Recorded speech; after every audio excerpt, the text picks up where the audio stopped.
Here we go. My name's Todd. This is Cathy. Welcome back to another episode of Zen Parenting Radio. This is podcast number, wait for it, 757. And always remember our motto, which is the best predictor of a child's well-being is a parent's self-understanding. I'm going to write down some notes because I don't want to forget to say it.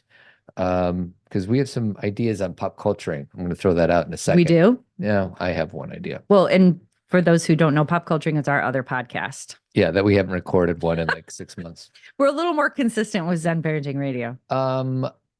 But on today's show, you have been doing certain talks at schools. Yes, I have. And there's about parents that show up and are concerned for their kids and so on and so forth. And you and I had breakfast yesterday morning, I guess. Mm-hmm. I said we should talk about this on the show. Okay. So we're going to talk about how to help our kids through drama. Would you say middle? I mean, it's in general, but specific. I think it's universal. I think it's middle school, maybe like, I mean, some of the things we're going to discuss, I think, is relevant to all ages. But I definitely think that a lot of the issues that parents tend to be most worried about are middle school and up. Okay. And then the other idea that I think came from you, but you said, I want to talk about how to hold the space when our kids are dumping all of their ickiness of the day on you at the end of the night. That is connected to the other. So they're not two different concepts. Okay. But in the meantime, first thing is we're doing a March Madness for the women's brackets. We're already halfway in, babe. Oh, sweetie, I have bad news for you. Your two teams were number 1 and 2. Oh my gosh. But now because we're recording this while games are going on, Lindsay just jumped ahead of you. So now you're 2nd and 3rd. What team won? I don't know. I'd have to look at it. Okay. But you have the 2nd and the 3rd place. Lindsay is 1st and 4th. And then a bunch of us, Wyatt's in the middle of the pack. Me and Pog are dead last. Really? What'd you pick that lost? I have no idea. I haven't looked yet. Okay. So anyways, if you snoozed on snooze, you lose on getting your pick in, where's my snow? We can't do it now. It's too late.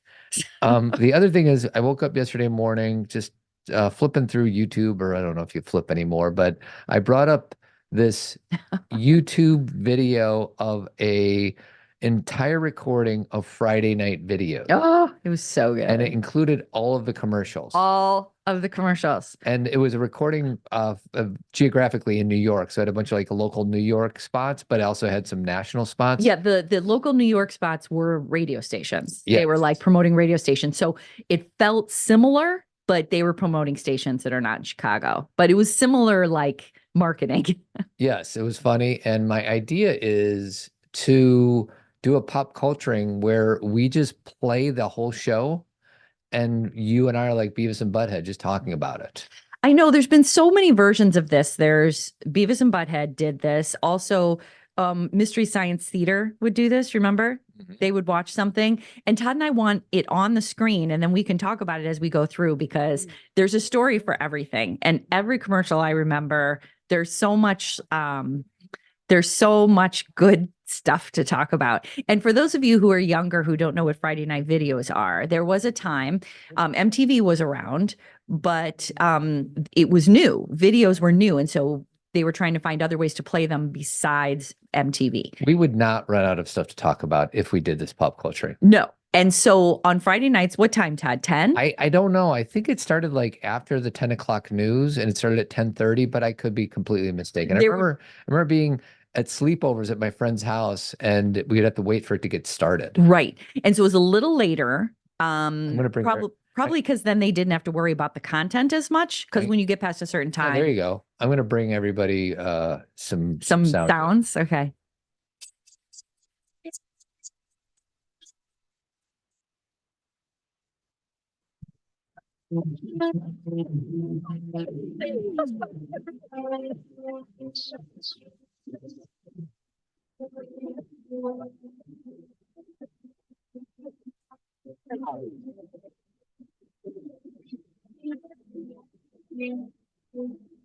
Tonight on Friday Night Videos, brand new videos from Lionel Richie. Lionel. And it was hello.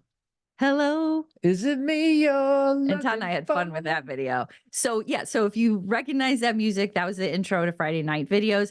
And then you would just have to wait and see what, I mean, they'd give you some prep, like tonight we're going to hear from Freddie Mercury, or we're going to hear from, so it would be like, they'd tell you what was coming kind of, but then there'd be surprises and there'd be interviews. And it was just a great show for the time. And here's my problem. I don't know from a intellectual property if we're allowed to do this. I know, maybe not.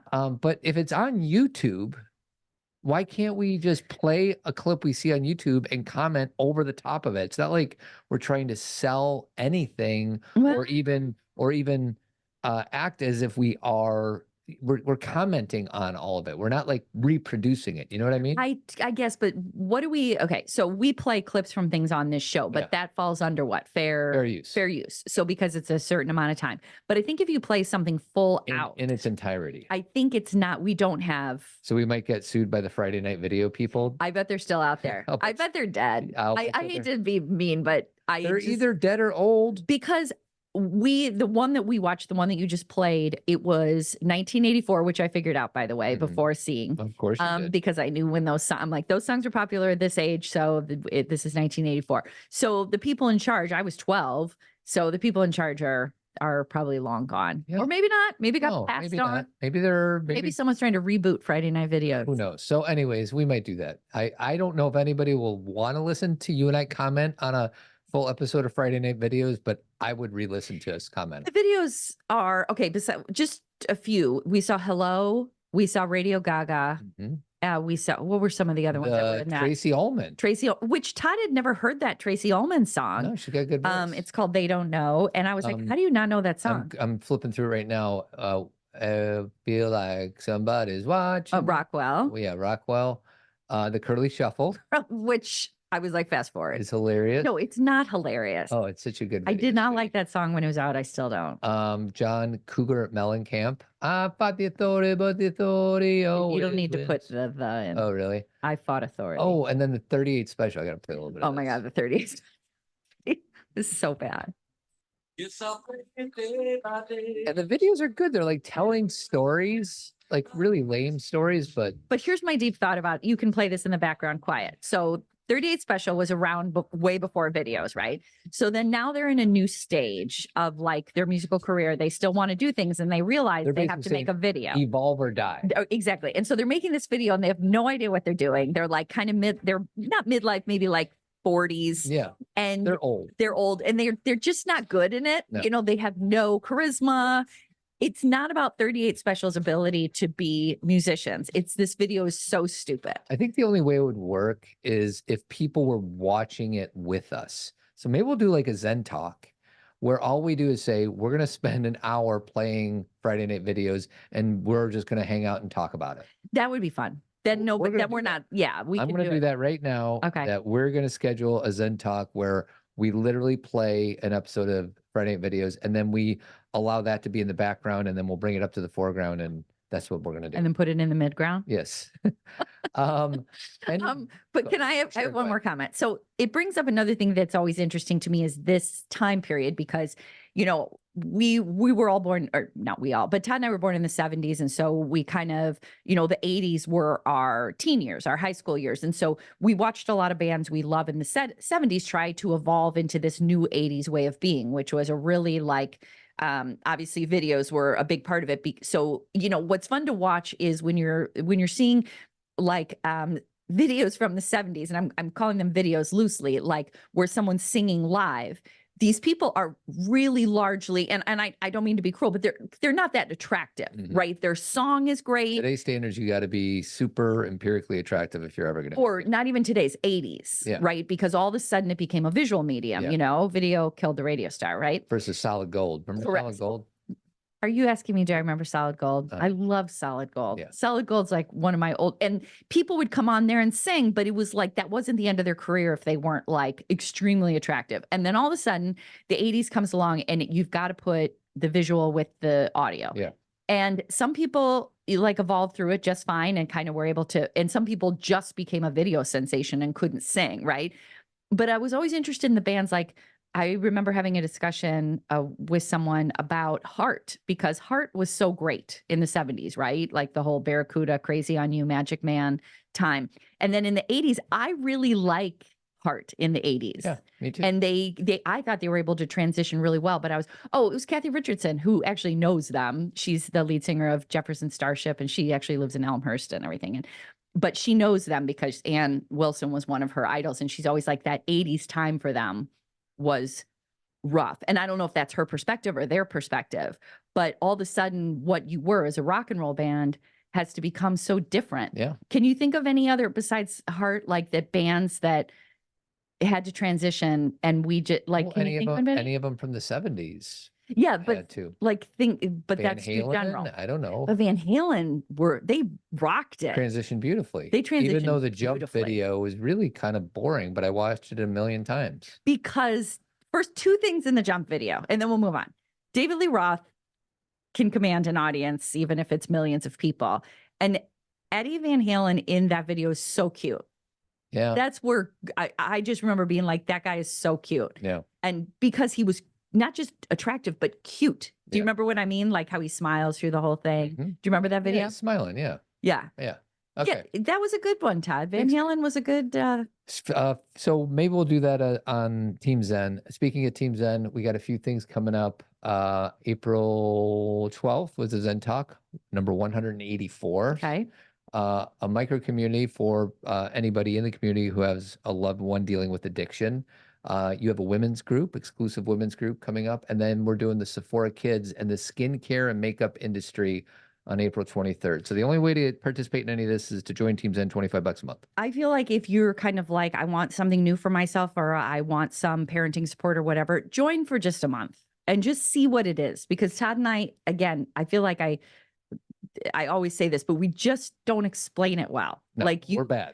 we're bad at it. We're bad. So this month has a lot of things in it that is $25, and you're going to get all these things in an app and a community, and just join. And I'm going to Give it a go. And I'm going to send you a pair of socks That's a reason enough. and Basically, you've and- earned your 25. and a Shefali book, because we have an inventory of Shefali books from the conference. So you get a book and So some basically socks. you're getting more than what you're giving. I should be giving my book.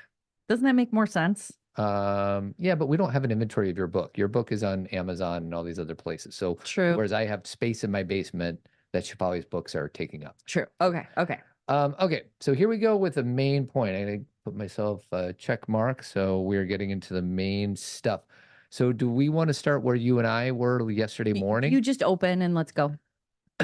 So Kathy's been telling me about some talks that she's been doing for the last month/14 years of parents coming in, really trying to seek out some support, helping their kids through, through this lens, we'll just say middle school drama. And But and I think we can even specify, lately it's just been mostly about girls. Okay. I think you could maybe bring in your own stories, boys, men, whatever. Sure.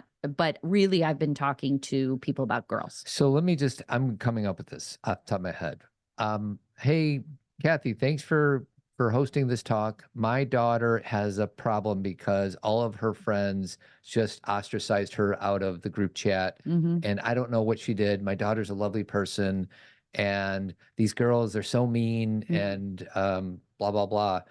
And I was kind of making fun of myself when you and I were having this conversation, because I honestly, maybe I would come up with something beautiful to share, but I would probably, I always default to like, okay, what's going on inside of you when this is happening? Mhm. How is it that you are judgmental? How is it that you project some of these things onto other people that you're on? And that is the last thing I think people in a group audience want to hear. So when you get these questions, how do you help these people? Because I don't think I would do as good as you do.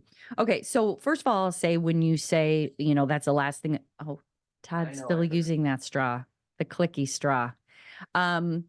I don't think it's the last thing they want to hear. I think it's relevant to focus on your self-awareness, but I think you're right that if we only focus on that, so kind of the way I said it to Todd is, when you're talking to a group of people, you have to focus, yes, on the internal, but also on the external. You have to give them a way to see what's happening in a different light, rather than just say, you shift everything. Yeah.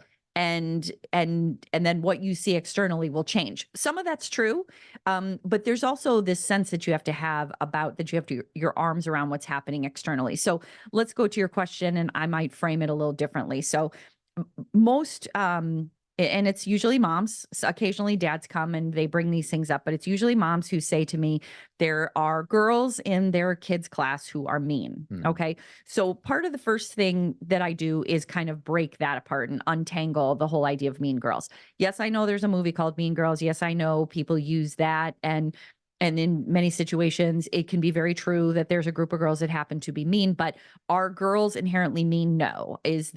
Should we call girls who are kind of travel in a pack mean girls all the time? I think we have to be really careful, especially when we're raising girls, that we don't start to make too much of an association between if you are a group of girls, you're inherently mean.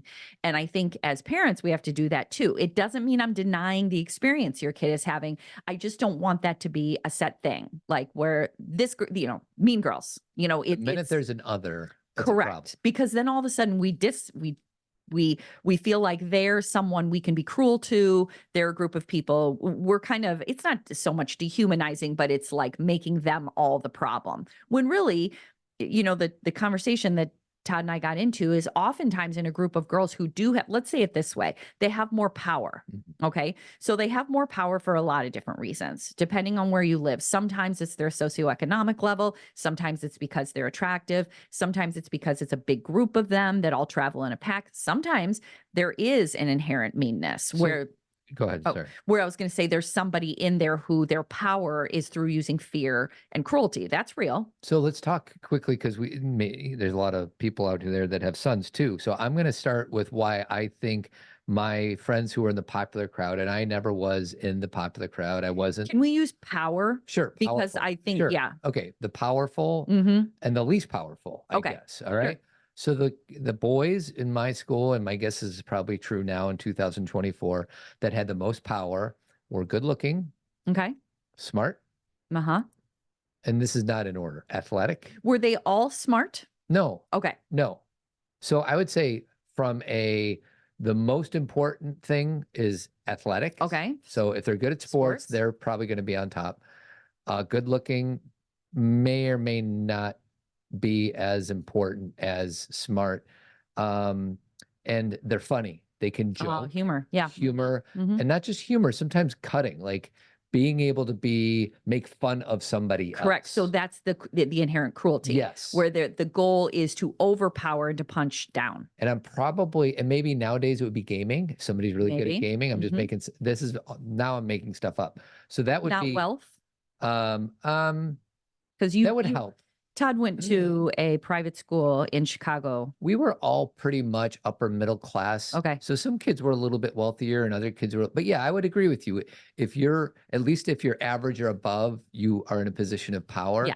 If you are one of the kids who has an apartment instead of your parents have a house, then you're further down. Okay. So those would be my list for the boys. What would your list be for the girls? I think I just gave it to you. Say it again. Right before I said that there's a socioeconomic issue. Money.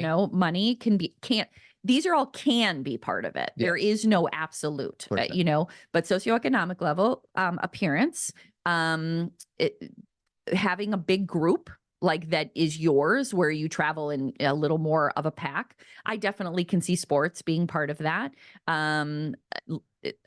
Sometimes it's a certain talent or ability, singing, dance, whatever.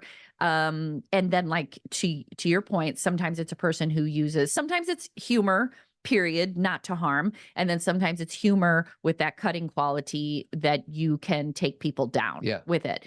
And so that's kind of the cruelty piece. So I think they're very similar, gender wise. And I think sometimes, there are pieces that are interesting, like you had older siblings, in the school. You have a parent who works in the community or is well known. You have, what I mean? There's pieces that are, help define this because it's not always the same thing. Did you say smart? Did you say intelligence? I missed that, but yes, that's a piece too. Okay. Somebody who, especially if somebody has all those pieces. So if you're smart, pretty, wealthy, athletic, quick-witted, you're probably in a position of power. Of power, yeah. If you are not smart, if you are not quick-witted, if you don't have any money, you are more likely in the lower half. Maybe. More likely. More likely. Okay. Yeah, because that's why this is hard to talk about, because I came from a different setting than you did. Yeah. I came from a more middle class environment, public school situation. And a lot of these issues were not issues because none of us really had money. Yeah. So we didn't, I mean, yes, there were some class issues and, it's messy depending, because people are listening all over the world, right? So it's like, there's no way you and I are defining it kind of in a Chicago suburban. Just through our own little lens. So anyway, let's just, regardless of how it's defined, there is this understanding that I think sometimes, I'll use this example because it came up twice at two different places, that there's a group of girls that is powerful and that there's other girls that want to spend time with that group of girls that is powerful. And a lot of times moms are very involved in the situation and they would like all of these girls to spend time together. Like, especially if it's a smaller school, that's where I tend to go, are to the parochial schools around Chicagoland. And so I'm getting a lot of smaller groups. So parents are very heavily involved, which is different than a lot of public schools. So there's a lot of like, we want all these girls to get along because they used to get along when they were kids, or we just don't want to separate them. And then one of the stories that I heard was, and I've heard a lot, is that then the group of girls that don't want to be with that more powerful girls, because they end up feeling like crap after they're with that group of girls, because they either feel not seen, shunned, the butt of jokes, not keeping up, not as attractive, whatever it may be, don't have as much stuff. And so they end up going home. So you're saying in the moments that the different level of power groups blend, or there's a few people that are going along. That are now in this as a guest or for a day or for a week, right? They come away feeling bad about themselves because they're on the outside kind of peeking over. Correct. Okay. And not fully accepted. Yes. Right. So there's this sense of you are not us. Right. But they keep trying because they want that power in some ways, or they want to be accepted or seen. Who doesn't? This is not age specific, right? We all want to be like seen and valued and all that kind of stuff. And so they end up going home and telling their parents, I don't feel seen by these people. They're not going to have that communication style. They're going to be like, I don't like these people, or they don't make me feel good about myself, or whatever. And sometimes the parents get involved and want the school to do something, or what do we do about this? And then here was the interesting piece. Then a lot of the parents who tend to have girls who are in maybe the more powerful group, they also hear from their kids that they're not feeling seen and heard, or they're feeling uncomfortable, or they don't like what's happening. Mm-hmm. And then that can become really confusing for all the parents involved, because they're like, but your kid is in a more powerful position. Why are they upset about what's going on? Yeah. And one of the things that, and again, there's no way to know for sure, but one of the things I know, because I talk to girls all the time, is sometimes when there's a few things that happen when you're in a power position. Number one, you feel like you need to continuously fight for it. Okay. So it's like a king of the hill situation where you feel like it's very fragile. You feel like you're not sure which way it'll go. You're not sure if you'll maintain this sense of power or this sense of notoriety. And so there can be a lot of discomfort after a night of kind of posturing, right? Or a day of posturing. You're kind of like, oh, exhausted. The other thing is, for the kids who maybe are more overtly unkind, or they make jokes about people, or they gossip about people, they don't feel good about that. Okay. So a lot of times we're like, that person is just cruel and I don't like that person. And that person goes home and feels awful. Now, I'm not saying, so then cut them a break and don't ever make them accountable. I'm just saying, I want everyone to understand that we are not hardwired to be disconnecting, cruel, and unkind. Now, when we get to be adults, some people have integrated it so much to a point, sometimes it's even a personality disorder, that their defenses have become so deeply ingrained and hardened that it's harder for them to see and feel bad about what they're doing. But young kids, as they're developing, it goes against their grain a bit, or you hope it does. And so sometimes those kids come home and have an awful time too, even though it appears that they're in the more powerful group. Right. Do you see what I mean? I do. So then you have a lot of kids who feel misunderstood. And so that was kind of news to some of the parents because they hadn't perceived that. And the most important part is that a lot of times we think this shouldn't be happening, right? We have this feeling of like, my kid's feeling left out. These kids have more power. This is unfair. And we're like, this shouldn't be happening. This needs to stop. Mm-hmm. And while I am always in support of talking with your girls about it, talking with the school, if it's something that is systemic that they're not, helping with or supporting or seeing. But it's also part of human nature is a lot of times these parents that are so upset about it. I'm like, do you ever have these kind of things in your workplace? Right. Do you ever have these issues with your friend group? That's the thing. That's where I kind of get a little, not triggered, but annoyed, is that all these things that our kids are doing, the mean girls and the mean boys, that's happening here. Correct. I think maybe it's a little bit more overt. Yeah, it's at a the little younger more age. immature. Yeah. So it's a little more like. But and I'll speak for the collective human race, or at least Mhm. we do this, and it's just so easy for us to focus all of our energy on our kids. And I understand why these parents are Worried about it. because you don't want somebody you love in pain. And my thing is like, yes, and how is it that how are we role modeling kindness? Right. How are we role modeling being empathic, seeing it from the other person's point of view? I know one thing that we said at breakfast yesterday is it's not easy being on top either. No, it's not. And I thought of Claire from the Breakfast Club, or Mhm. this is a random one, but Cherry Valance from The Outsider. She said, everybody thinks the socias, that's the rich kids, the rich boys and girls, men and women, have it so easy, but it's hard everywhere. Well, it's different hard, right? Like something that I've shared a lot with people is that when I was working in a clinical setting in the partial hospitalization program, that if you were to look at the demographics of our kids, it was usually the wealthiest kids and the kids who had the least, if it be because they were coming through the foster system or because they were growing up in neighborhoods that didn't have access to things, their schools weren't good. So the demographic was extreme. Mhm. There weren't a lot of kids in the middle, but we did have a lot of kids from wealthy areas. And I think it gives you an idea. It was, I remember when I first started working there, it was kind of eye-opening to me. Not shocking at all anymore, but we make this assumption that people who have money or people who have a big house or they have the right clothes, that they're actually crushing in every aspect of their lives. And a lot of times those things they have are overcompensations for the insecurity that they have.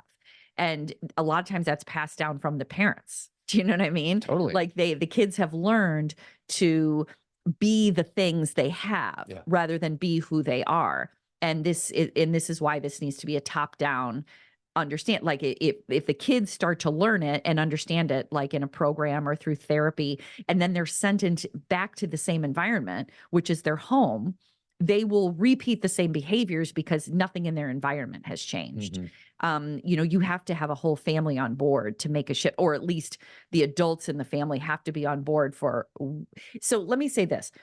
The book that I'm writing right now that comes out next year, the whole focus of it is not on here's the specific issues that girls go through. I speak to the specific issues, but it's about how to talk to our girls about everything. It's about how to have a conversation regardless of what the issue is and allow for our ability to have our minds changed and to evolve.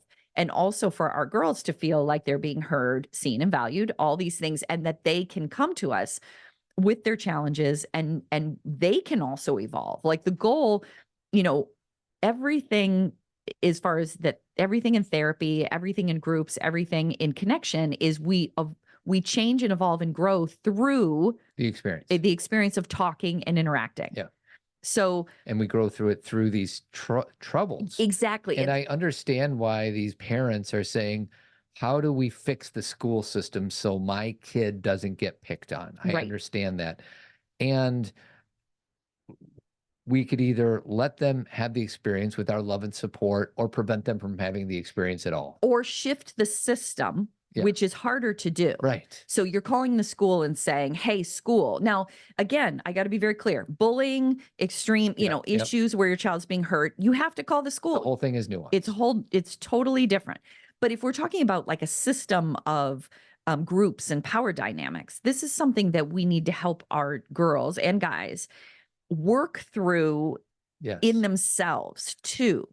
And I'm saying comma two, TOO, because it's good for our kids to see these things and to discuss it. If they come home and our only thing is, how do you get in that group? Or why don't you go sit with them? Or why don't you buy them gifts so they like you? If we're like kids with our kids, if we have an immature viewpoint on trying to get our kid to a certain place, then they're going to learn that that's the place to be. Right. Like it's almost like let's pull the lens back a little bit. Right. And instead of trying to figure out how to fix this other group or how to figure out how to get our son or daughter into that group, maybe we should have a discussion about what does it mean to be in that group? And what does it mean? Let's even take it off those kids. What does it mean to belong? Yeah. Because belonging is very different from fitting in.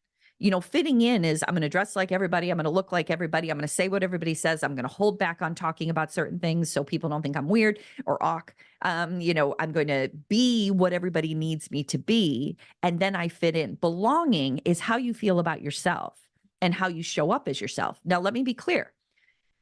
I don't know a 12 and 13-year-old that can do that well. Yeah. But that's when we start talking about it. So by the time that they are 16, 17, 18, or in their 20s, it's become something they understand, that they can look around and be like, yep, I went through that and here's what I learned. And, here's the conversations I've had with my parents and here's what I've learned about myself. Like, we don't become full human beings without going through some hard things. And us as parents, even though we want to like stand in front of it and keep it from happening, I really support parents in how to talk with your kids about it so they learn and grow through the experience and how they feel safe at home to talk about those discomforts. My girls, growing up, and I still have a daughter who's 16, they would come home and feel left out. And a lot of times, you can get on the phone and be like, don't leave my daughter out, or she needs to be at that party or whatever. And that could force a situation. But I always found it more helpful to sit with them. Yeah. If we spend all of our time on the outside, the external stuff. Yeah. First of all, you don't have nearly as much influence. Correct. And it's, I don't know. There's just, and it's not reality because people aren't going to do that for you growing up. Right. And so like the internal would be work with your kid, help the kid understand, be a safe place for your kid to share something like that. That's the key. Is I don't think you need to do lessons. I don't think you need to be like, hey, this is what this is. I think what you become is what you just said, a safe place for them to dump. Yes. And I know that sounds harsh, and a lot of parents are like, oh, I'm so exhausted with my own life, like when my kid dumps all of their stuff on me. But they need to say all the things they worry about to free up space to try something new. Like, picture their energy throughout the day. They're like filling up with all of this, like some anxiety, fear, feeling left out, feeling overwhelmed, not to mention classes and teachers and all those other things. And sometimes they need to unload it at home so they can create space to see a new reality, right? Their vision, in the book I write about, it's like they have an internal window that's dirty. And they need to come home and dump everything so they can see more clearly and the sun shines back in. And a lot of times we then believe we have to problem solve it all. So this is the part where I hate giving advice or directions, but this is the part, if you're listening, you're like, this resonates with you, and what do I do? These are my two phrases. Okay. Either you say the words, that sucks. Right. Which is probably the two most powerful words in parenting. Right. Because all you're doing is empathizing with them. You're not trying to fix it.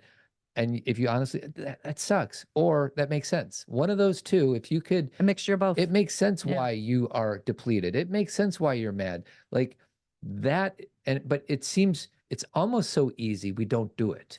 I don't do it. Like there's times when I want to like. You get problem solving sometimes. I get problem solving, or like you'll figure it out.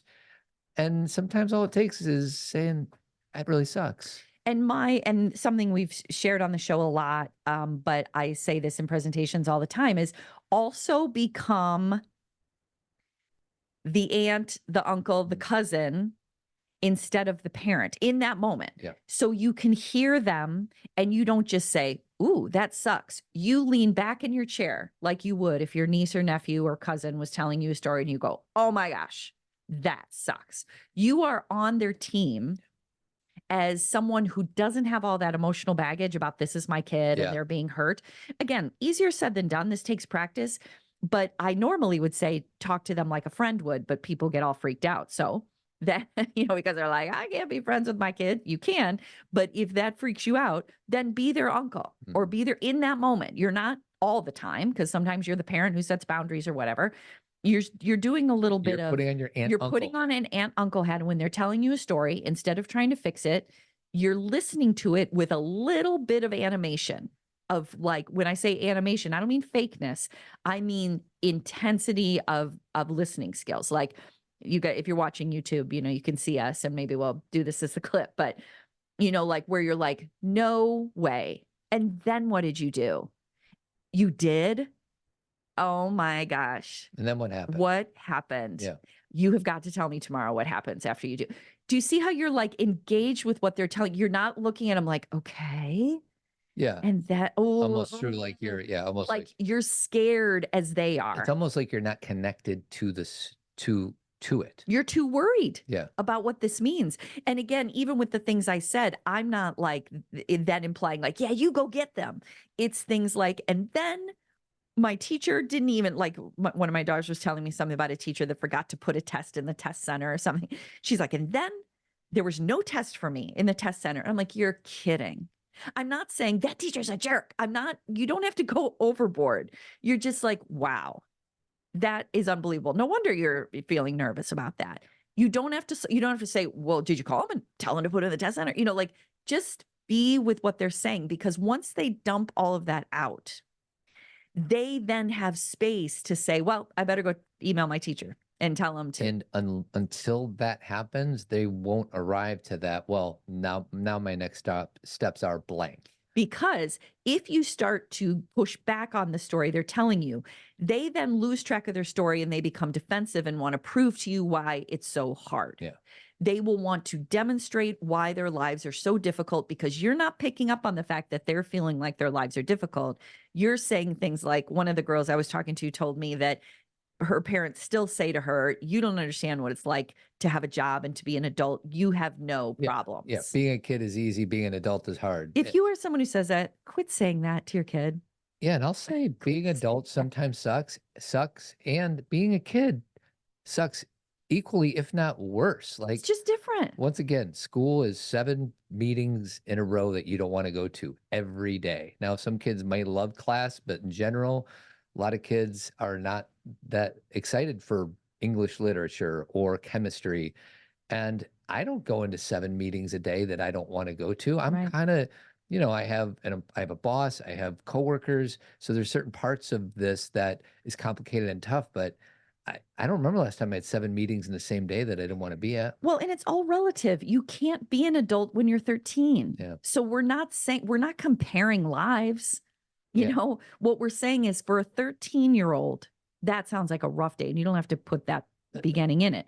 Just, you can't, at 7, you don't know what it's like to pay bills. Yeah. So to bring that up to a 7-year-old or an 8-year-old or a 15-year-old, to say my life's harder than yours, it talk about landing with a thud. Well, that kid is going to be like, well, I'm not going to that parent anymore. They don't get it. Yeah, they don't get it. So then the big part that I think Todd really appreciated, or some of the women appreciated, was that they said, well, what do I do when I'm putting my kid to bed or I'm saying goodnight to them, and then all of a sudden they dump their whole lives on me right before bed, and I'm exhausted and they're just telling me everything. Okay. And a lot of times then that parent, that I'll talk specifically about one mom. She was like, my daughter, I'll go in her room and all of a sudden she tells me all these things that are going on in school and how hard everything is. And she's like, and then I go to bed, I can barely sleep. I'm so overwhelmed. And then the next day my daughter wakes up and I'm like, oh, how are you doing? And she's like, fine.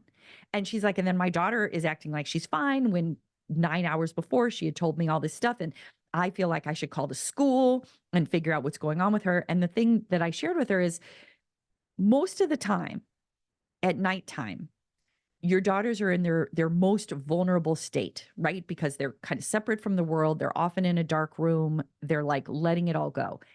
And so what you're getting from them in that moment is all the emotions they felt in the day. So they're giving you, it's all based in emotionality, if that's a word.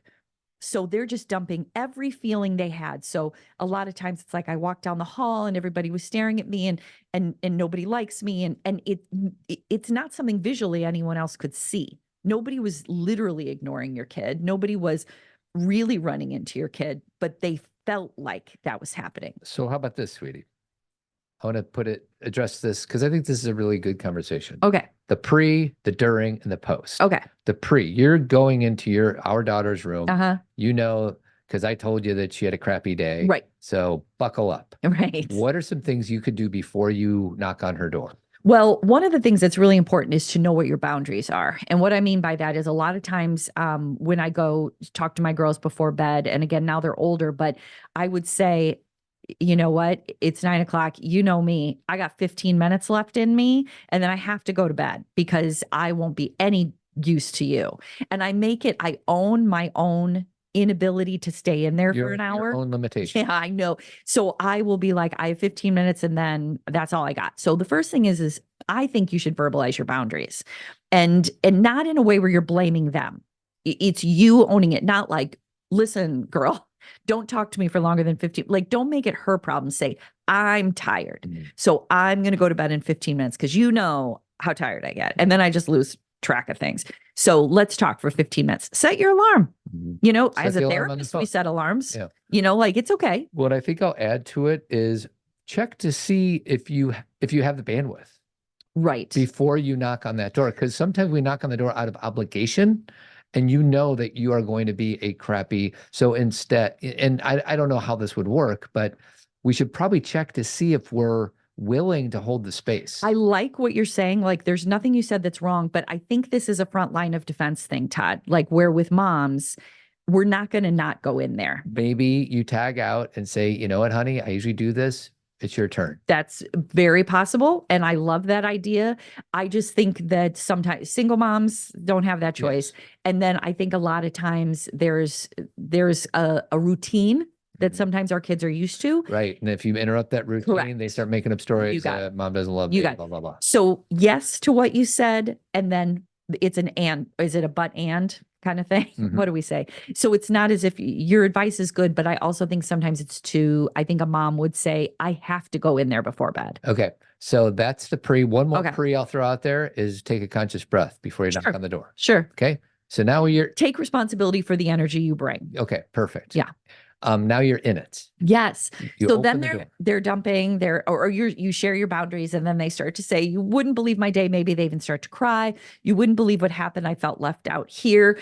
I failed this test in the hallway. Someone ran into me. I don't think my teacher likes me. I'm never going to make the soccer team. They just really, everything they felt during the day comes out. And the reason I said felt loud is it doesn't mean it was the reality of the day.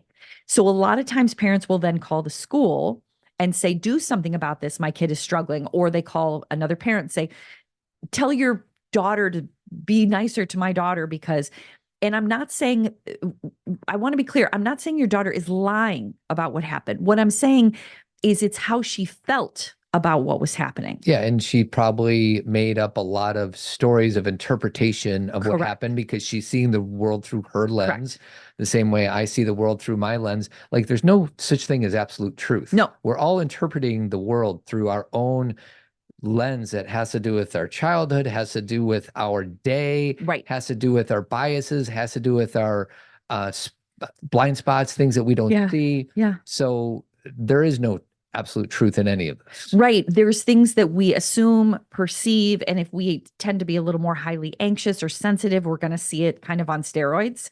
Like we're going to think everything's about us. And part of being, and again, I'm going to focus on girls. This may be true for boys as well, Todd, but girls in their teenage years are very hypersensitive and they really think everything is about them. And we can call that narcissism, but I think that makes it sound negative when really it's just a way of growing up where if you are wearing socks that don't fit under your chucks, you think everyone notices that and you can't tolerate that. And that may be outdated, but there's things that everybody sees and they really don't, but you can't tell your kid that because they feel that way. So let me be clear. If your daughter dumps on you and then you're like, okay, this is just their emotionality, you don't tell them that. Yeah. Don't say this is just emotions because they're trying to give you what they feel like is their truth. What I'm saying to you as the parent, though, you don't have to fix it all. You just need to hear it. You don't need to absorb it all as your problem. You do need to create some space between you and your kid where they can dump without you thinking it's yours. Didn't you used to have some physical symbol of stuff gets through, but not the other way? Yeah, I would do white light. Yeah, but I thought there was like a certain like fabric you would envision. There is. So I put white light all around me and I view it like a net. And that love can go in through, I can send love, I can take love in, it can go back and forth very freely, but the net captures anything that is negative energy or something that is not mine. So in other words, you don't want to pick up and internalize the trauma of the day that your daughter just shared. Correct. And bring it back to either your existence or your 6th grade memory. Because it's not mine. Right. So when I as a therapist used to listen to people's problems and I didn't have my version of white light, and white light, everybody was my visual thing. It's not like I really have an extra white light, I'm just like being clear for those who are a little more literal. It's something I visualize. Before I learned how to create that space, I would take on my client's pain and I would process it through my body. And there was a time I had to give up even working with people because I was getting sick. So taking on our kids' pain doesn't help them. Yeah. We have to be grounded so we can hear their pain and they learn how to process pain on their own.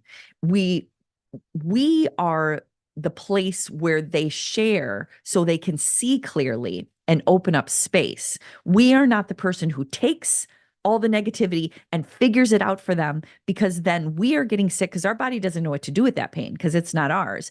Plus, it gets morphs into something that's not real because then, like you said, Todd, we incorporate our own 6th grade memories into it. Yeah. So then all of a sudden it becomes like an alien. Yeah. And then our girls don't learn how to feel what they feel and work through it. Pain is a cycle and it won't be cleared out, especially if it's something significant like our girls, maybe they get blown off from their friends or they don't make a team or they do fail a test. They're not going to get over it immediately. They need time to cycle through a grief process. And we are just part of it. Any other tips during, because then we're going to go to afterwards, sure. and we may not have anything for afterwards. Okay. Let's see. But anything else of, things to remember, a box to check when you're in the space, we've shared some of them, say that sucks or that makes sense. So I was going to say, I'm so sorry you feel that way. I don't know if that's the best language, but there's ways. It makes sense to me that you're sad, stuff like that. If you are attentive and not too defensive, your girls will tell you the words that don't work for them. The defensive part I'm bringing up because a lot of times we'll be like, well, I'm just trying to help. Yeah. And we're not listening to the fact that something doesn't land right. And I still work on this with all 3 of my girls. I'll say something and I can tell by their face that that's not what they wanted to hear. And I could be annoyed at them for not taking everything I'm offering, or I could just say, okay, that probably didn't, okay, I hear you. And we can either be quiet or try a different approach. I think our girls give us the feedback we need, but we're very often offended by it. So we then blame them for being difficult and dramatic and sensitive. I'm going to throw in a little Don Miguel Ruiz here. They don't all fit that well, but I'm trying to give some tools for the moms and the dads who are going to be in this space sometime. The 4 agreements, Don't take anything personally. Yeah. That's a really It's very hard. good one It's very hard. in this moment. Yeah. Don't make assumptions. Mhm. That's also really good. The other two don't work as well. Oh, always do your best. Like, yeah, just do your Show best. up and do your best for that And day. then the last is be impeccable with your word. But I think the don't take things personally and don't make assumptions is probably I think really be helpful. impeccable with your word is pretty significant. Really? Yeah. You want to know why? Why? Because impeccability means that you do what you say and you are who you are. Yeah. And that So in other words, don't give advice to your daughter that for you're not saying, doing just stand up to the bully when in fact you're over here getting bullied by your boss and doing nothing about it. and doing nothing about it. That's Yes. pretty good. Yeah. Yeah. So I think be impeccable with your word is about integrity. Yeah. And remember, integrity is not perfection, because part of integrity is owning mistakes. So you're never saying I do nothing wrong, and you're saying I do things wrong. You take ownership. Yeah. So I would say allow them to give you feedback about the things. And again, you as a parent, let me just take a little offshoot here. There are times that I have conversations with my girls and it's a lot of work, right? Because they're telling me words that don't work, or I'm having to hear a lot of emotion. And then I need friends and Todd and a therapist to kind of work through my work. I'm not in any way saying to parents, you need to do this perfectly and it's going to be easy. You have to then do your work where you walk out of the room. And sometimes I'll walk in, and Todd's in bed or whatever. And I'll be like, okay, I did Buckle that up. wrong. Here we go. Right. And so you have to have some levity to it. But I think let's not do that with our girls. Yeah. Let's have our own outlets. One thing I sometimes say to guys who are struggling with the relationship with their wife, and I don't know which teacher of mine I got this from, is what women, and I think it relates to this discussion with your kids. Okay. What women want most is for them in the moments, let's say, sweetie, you come home and you have a terrible day. Yeah. And you're just blaming the world and you're blaming me and you're just like Mad. a tornado. You're just Mhm. mad. What I tell the guys, and I think this is true, what you want from me in that moment is to be able to stand in the chaos of the tornado. Stand in the tornado. Yeah. Stand inside the tornado and then And not get offended. and not because when you're in a defensive posture, I'll be like, well, fine, I'm not even going to help you. I'm going to walk away. I'm going to turn on ESPN. Well, if you're not going to do what I tell you to do. If you could stand and take that heat Mm-hmm. in a conscious way and not take it personally and not make assumptions and be impeccable with your word, they're going to love you so much more on the other side. Because when you come home crazy mad about something, it's not your heart's center. It's a version of you that is really triggered and reactive. So why would I expect anything other than that? Because you're in a really tough, emotional, erratic state. So and it takes practice, and I'm not going to say it's impossible, but it's really hard to be able to not get defensive in that moment. But if I can do that for you when you show up, and you can do that for me when I show up that way, or we can do that for our kids, then that's when the real connection happens. Well, that's when you are in a place of processing, healing, feeling connected, feeling safe, feeling belonging. That's where all of that lives, is inside of those experiences. And that's the irony, is a lot of times we're like, something's going on with my kid. They're having a lot of big emotions. They're really scared. I need to fix this. This is wrong. I need to call the school. But everything they're looking for lives inside that experience. It just doesn't happen immediately. Yeah. So they feel a sense of belonging when you hear them, and they feel like all those pieces of them are acceptable, even though there's shadowy parts in there and everything. Then they feel that inner contentment that you're trying to get externally through a place on the soccer team. Yeah. And I'm not saying a place on the soccer team doesn't hold some of that, but it's not going to hold all of it. You can't look to the outside world to tell you you're a good person. You have to practice learning that from the inside out through relationships, because you can do it, some self-help work and some self-awareness work to help you in your relationships, but really growth and healing and belonging and feeling love comes through an interaction with somebody else. This is why AI will come into our world, but will not take over in the way I think people fear. I know there'll be challenges, issues, but we need other human beings to feel a sense of belonging. Like, I was listening to a podcast today where it was actually Brene and Esther Perel were talking about, artificial intelligence, AI, Esther is like, really what we're doing is artificial intimacy. And the example she gave is, I know 1,000 people, but I don't know anyone that'll come over and feed my cat. Mm-hmm. Right. So we're not really in intimate relationships when we have 1,000 people following us. It's artificial and we're not getting what we need, which is why we have all these holes. Right. So real relationship is the person who hears you, who sees you, who laughs with you, who allows you to be all those things. Now, going back to your example, Todd, the other side to that is and again, in a heteronormative relationship, male, female, if the woman comes in and is blaming their partner for everything, that's not okay. Right. Yeah. I was more thinking about venting about the day. Right. But if they're jumping all over. Right. If they're venting about the day, and maybe they throw a few things in there, like, if you would have unloaded the dishwasher, like, that's to be expected. But if they're saying you did this, everything that I'm feeling is your fault, that's not okay. Right. And I can understand why a partner would be like, this is not cool. Yeah.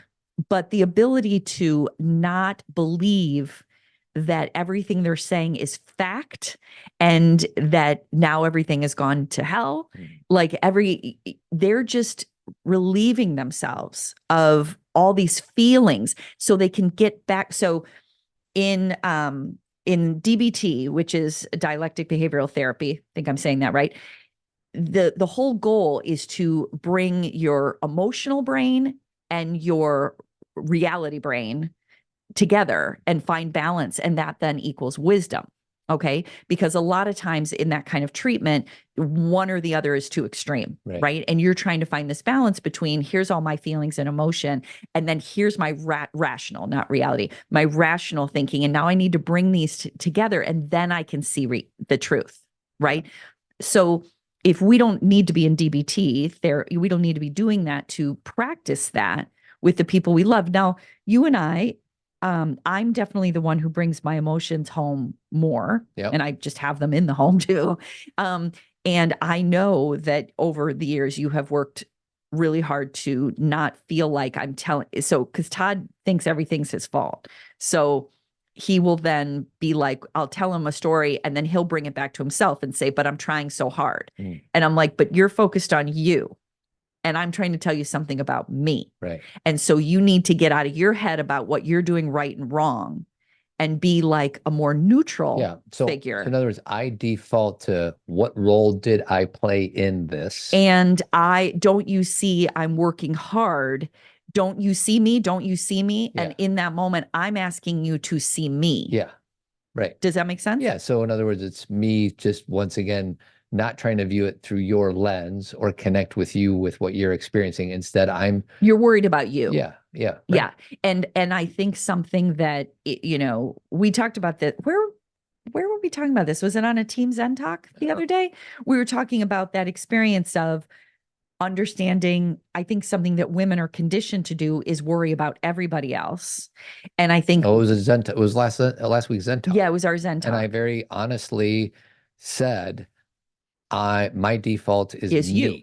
Right. And your default is everybody else. Everybody else. So when I go to bed at night, when I wake up in the morning, my thoughts are about everybody around me. And again, so what is my work? Boundaries, self-awareness, asking for what I need. I'm very aware of the holes in that for me, but it is still my default. And I think Todd wakes up, looks at the calendar and thinks about his life and his work.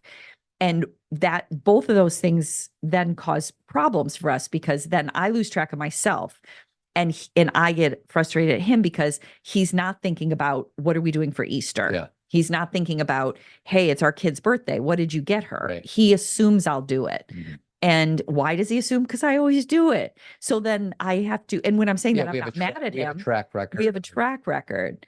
And then I get mad, but he's like, you always do it. So you have to have these conversations that I'm talking about having with our girls or Todd's talking about having with your boys. They're the same in partnership, universal principles. Yeah.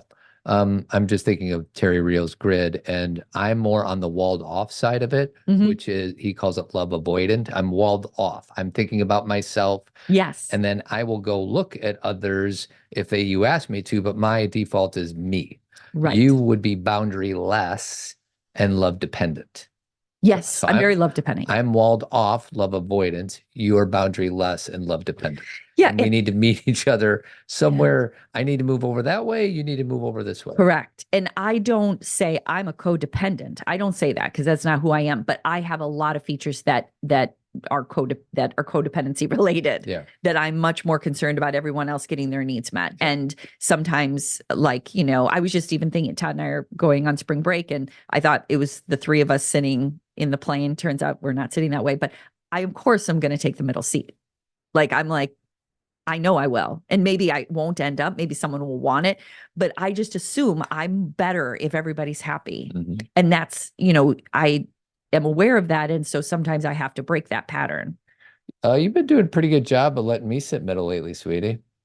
Well, that's you and I. That's different than three of us. Right. See, the reason that I've been good about letting you sit in a middle seat is I have told you a place now that I'm 52 years old that I want is to pay a little extra, if it be $50 or whatever, to have a seat I want. I, for my whole life, have been doing the cheap tickets with you, using points, and then we get these crap seats. Mm-hmm. And I'm like, I am at a point now, financially and my age, that I don't want a crap seat. So then you're like, okay, but then you're like, well, let's trade off the middle seat, you and I. And I'm like, but I'm telling you, you say you don't care, but I want a good seat. But then you're making me accommodate paying cheap. Does this make sense? Sure. You're still buying a middle seat and then saying, let's trade off. Mm-hmm. But I've told you, I don't want that anymore. Right. So I don't want to trade off with you. Right. Do you feel the difference? Yeah. And the thing is I much rather would sit in the middle seat and pay less money and give you the aisle. I know, but you still do ask me to trade you sometimes. The last few times, sweetie, it's been all you. Really? Yeah. Now, what's interesting, well, we don't have to go to details of the flight that we're about to take because we're recording this before we bail on spring break. But so anyways, we can go down a whole rabbit hole with this, but we're an hour in and we got to go. Okay. So, but just to close that gap. Close that loop. Okay. Close that loop is you're like, you're pretty good with me having the middle seat, but that's been a boundary that I've set. Yes. That when you're like, let's trade, I'm like, no, because you paid a cheap amount for that seat and I paid for my seat. Right. And so I'm not going to trade with you. So that is different than the three of us. It's you, me, and Sky. Right. And I'll sit in the middle because it's my family. Right. Does that feel different? Mm-hmm. It does. Yeah. All right. Oh gosh. So anyway, any last parting thoughts before I play the music on out? I don't think so. I think that it's a good discussion, and this is what I do when I go into schools is I talk to people about how to, and I also support the schools and how to manage the phone calls that they get. So any Chicagoland school administrators out there want to bring Cathy in? She's been doing it. I want to say thanks to Jeremy Kraft. He's a bald-headed beauty, paints and remodels throughout the Chicagoland area. Avidco.net, 630-956-1800. And join Team Zen. All right, keep trucking.